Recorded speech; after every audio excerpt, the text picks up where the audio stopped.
Hey guys, welcome back with me again in this channel.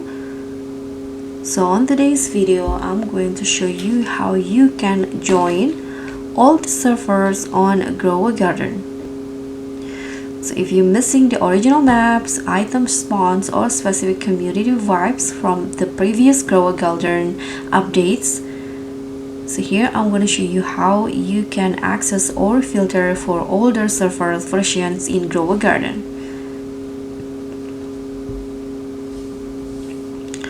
So first, what you need to do is just here click on the Grow a Garden game page, and you can just scroll down until you see servers options.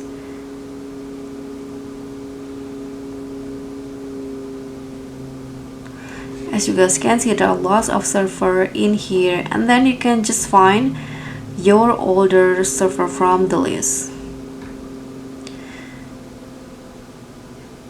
You can also find Discord or community groups dedicated to seeking out and sharing the names or IDs or specific older servers that are still active. So that's all for me. Thank you so much for watching. Don't forget to like, comment, and subscribe. Also click on the thanks. And I'll see you in the next video.